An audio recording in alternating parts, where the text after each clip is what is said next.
In 2004, a little-known state senator named Barack Obama ran for the U.S. Senate in Illinois.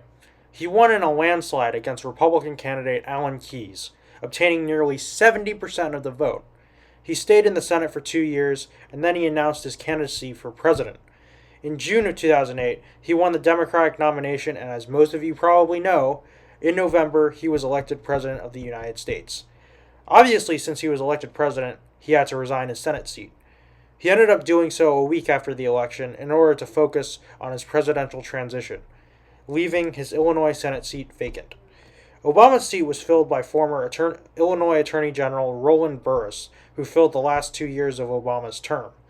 The 2010 election should have been an easy win for the Democrats. Obama won with nearly 70% of the vote in 2004, and in the presidential election in Illinois, he won with 61%, and he was elected president.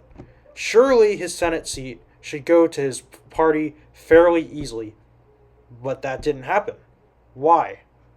First, we have to talk about Mark Kirk. Mark Kirk was born in Champaign, Illinois on September 15th, 1959.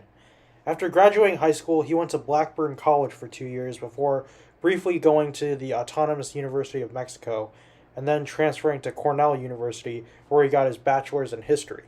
Then he got his master's at the London School of Economics and his Juris Doctorate at the Georgetown University Law Center. After college, he would become Chief of Staff of Illinois Congressman John Porter. This was his first taste of politics. Around this time, he would commission as an intelligence officer in the Navy. In 1999, Kirk was recalled to active duty in Operation Allied Force for the NATO bombing of Yugoslavia. He also took a flight over Iraq in 2000 to enforce the no-fly zone over the northern section of Iraq. In 2000, the congressman who Kirk worked for, John Porter, retired, and Kirk became the candidate to replace him. He won the Republican primary with 31% of the vote over all of the other candidates and ended up winning the general election with 51% of the vote. He would get re-elected in a landslide in 2002 with 69% of the vote, and in 2004 with 64% of the vote, and in 2006 and 2008, both he won with 53% of the vote. In the House, he had a fairly centrist voting record, as you can see from this screenshot from Heritage Action, who are a conservative advocacy group.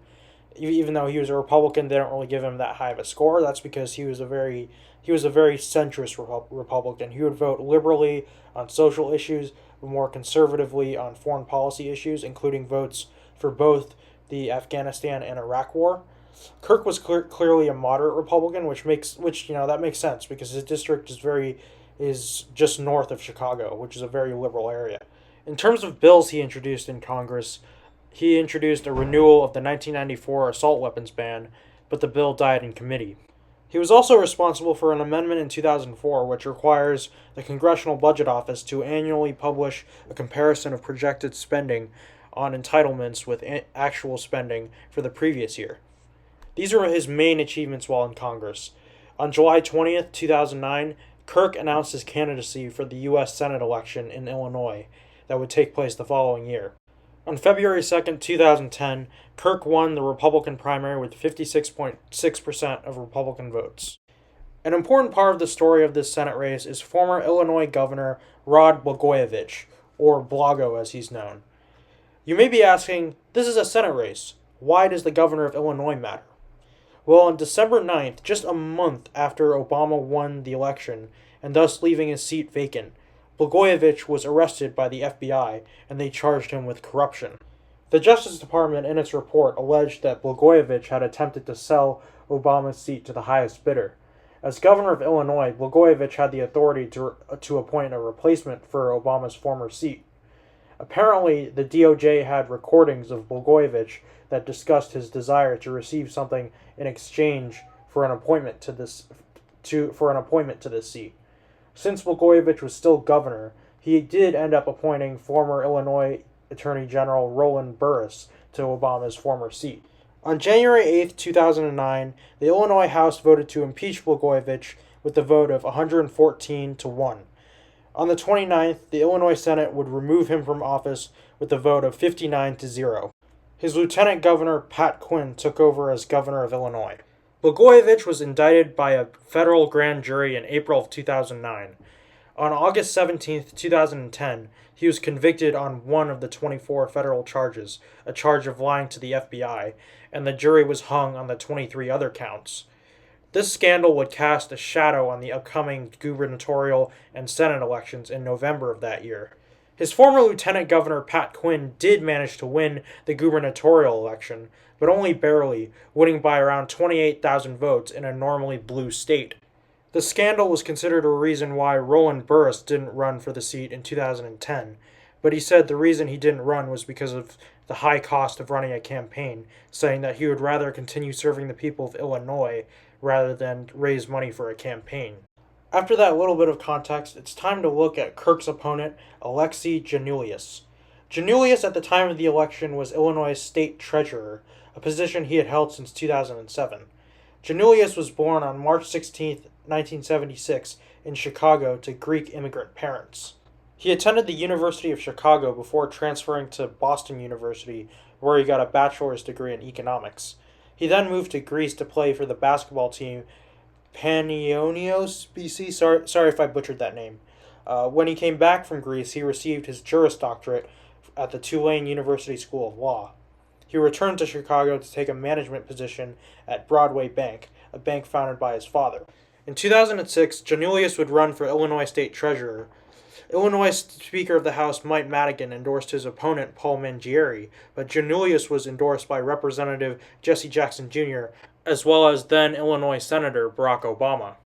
Janulius ended up winning the Democratic primary with 61.79% of the vote, and then he would win the general election with 53.94% of the vote.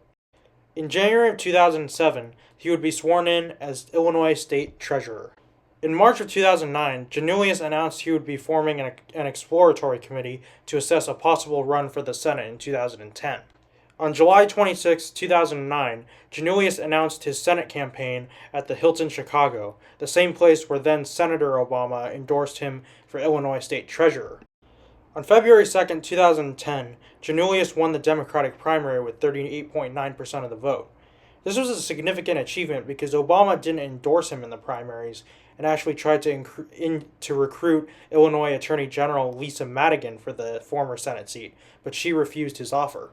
Janulius was endorsed by senior Illinois Senator Dick Durbin, who was also the Senate Majority Whip at the time. Now that both parties have their nominees, it's time to move on to the general election campaign.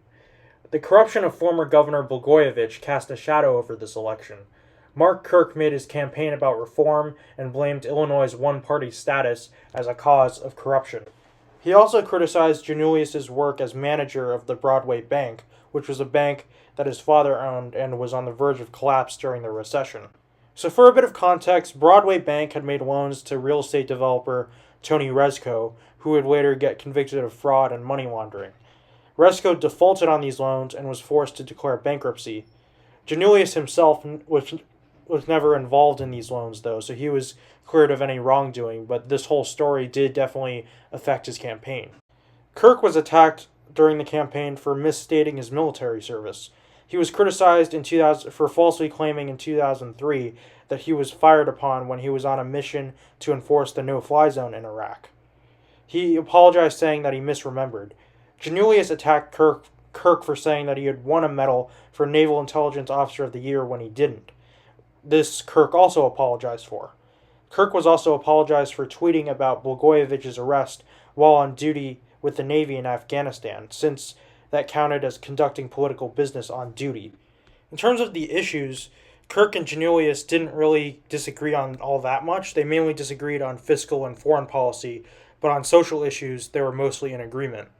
According to the FEC, Mark Kirk raised $14,349,624, and Alexei Janulius raised $10,017,446. Despite having less cash, Janulius tried to use this as an advantage by painting Kirk's superior funds as a result of him being a Washington insider. Both had prominent people campaigning for them, though. Janulius was, of course, endorsed by Illinois Senator and Senate Majority Whip Dick Durbin early on, and Durbin was also his campaign manager. President Obama, and former holder of this seat, also went to a campaign fundraiser for Janulius on August 5th. Massachusetts Senator Scott Brown also campaigned for Kirk. Brown had just won the Senate seat in Massachusetts earlier that year, which was an even bluer state than Illinois. He was hoping to help flip another blue seat red in Illinois.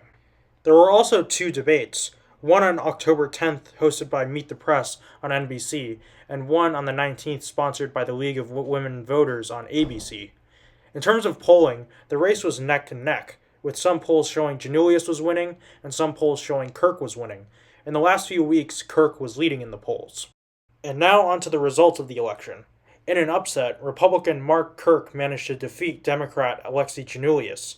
Kirk won the election by 48.01% of the vote to Janulius' 46.42% of the vote. This was a major upset because Illinois is a fairly blue state. Republican senators weren't foreign to them, of course, but Illinois was generally known as a blue state, especially when Obama won in 2008. Obama in 2004 won this seat with nearly 70% of the vote, and in the 2008 presidential election in Illinois, he won with nearly 62% of the vote. So for Democrats to lose this election at all, even though it was a fairly close election, was a major blow during their midterm elections in 2010. This was among several seats that the Democrats lost in that midterm election, such as when they lost Ted Kennedy's seat in Massachusetts in February of that year. The Democrats ended up losing 6 Senate seats that year, showing voters' dissatisfaction with the administration at the time. It must have been especially damaging to President Obama since it was his seat that was lost. Something interesting about this election is that it was listed as both a special election and a regular election. This didn't matter much since Kirk still won both, but because of that, the two elections had two results. The result I talked about earlier was the general election result. In the special election, Kirk won the election with 47.31% of the vote to Janulius' 46.29% of the vote. Since Kirk won the special election, that meant Kirk could possibly get sworn in earlier. Senators that won the general election would get sworn in when the new Congress starts on January 3rd, but since he won this special election, it was possible for him to be sworn in that month and take part in the final lame duck session of the Senate. Mark Kirk was the first Republican senator to represent Illinois since Peter Fitzgerald retired in 2005, and only the second Republican to represent Illinois since 1985. So why did Mark Kirk win this seat? Why did they lose not just a somewhat safe Democratic seat, but also President Obama's former Senate seat, which he had won in a landslide in 2004? I think a big part of this election and why the Democrats lost was the arrest of Democratic Illinois Governor Rod Blagojevich, who tried to sell this seat. Since Obama became president, the seat was vacant and it was up to Governor Blagojevich to appoint someone to fill the seat until a special election. He was arrested, removed from office, and found guilty for trying to sell the Senate seat, which was definitely not a good look for the Democratic Party. The Illinois gubernatorial election also took place that year, and that was a close affair as well. But Blagojevich's lieutenant governor, Pat Quinn, did end up narrowly winning that race. Blagojevich's corruption was probably the biggest reason behind Kirk's victory, as Kirk ran on combating corruption and blaming Illinois for being a one-party state for the corruption occurring. Another reason for Kirk's win was the seizure of Broadway Bank, the bank that Alexei Janulius' family owned and the bank that he was a board member for. Broadway Bank, like many banks during the recession, was seized by regulators after it gave bad loans which the recipients couldn't pay back. While Janulius was not involved in the loans and did not work for Broadway Bank at the time of his campaign, his links to a bank that was seized made him look like he was involved in corruption, which was a big issue after Blagojevich's arrest. The other issue was turnout. 49.35% of Illinois' registered voters turned out for this election, a nearly 20% drop from the 2004 election for this seat. Although that was during a presidential election year, it is still a lower turnout than the last two elections for this seat that weren't a presidential election year. This turnout was most likely due to the distrust in government that happened as a result of Blagojevich's corruption scandal, as well as the midterms just not turning out as many people as would normally turn out in a presidential election. These were all important factors in Mark Kirk winning this election, but it was still pretty embarrassing that the Democrats lost a fairly safe Democratic seat like Illinois, especially since it was Obama's old Senate seat. Of all the seats that the Democrats lost in this midterm, this one probably stung the most for President Obama. Kirk's time in the Senate was not super eventful in terms of legislation. He did work with fellow Illinois Senator Dick Durbin to provide funds to improve the railway system between Chicago and St. Louis. He did introduce anti-corruption legislation, which he said he would do in the campaign, and parts of that legislation was put into the Stock Act of 2012. Being a moderate Republican, he was pro-choice and voted against any legislation restricting abortion, and was the second sitting Republican senator to support same-sex marriage. He was also the first Republican senator to co-sponsor the Equality Act. A significant thing that happened during his term was his stroke in 2012, which plagued him throughout his time in the Senate. There were rumors that he wouldn't run again in 2016, but he announced in 2013 his intention to run for a second term. He would end up losing his seat to Illinois Congresswoman Tammy Duckworth by a margin of 55% to 40%. After the Senate, he founded Kirk Global Advisors, which works in consulting on defense, aerospace, technology, and international trade, and is also involved in local homeowner association matters. As for Janulius, after his defeat, he did not go back to his treasurer job and spent some time outside of public service. In 2018, and in a return to public service, he was confirmed to be on the Chicago Public Library Board. In 2022, he ran for Secretary of State of Illinois, which would be his first attempt at political office since his run for the Senate in 2010. He won the Democratic primary and won the election for Secretary of State with a margin of 54.3% to 43.6%, and he has held that position to this day. That's going to be it for today's video, guys. Thank you guys for watching, and let me know what other videos I should do in the future. Be sure to like, share, and subscribe, and I'll see you guys later. Take care.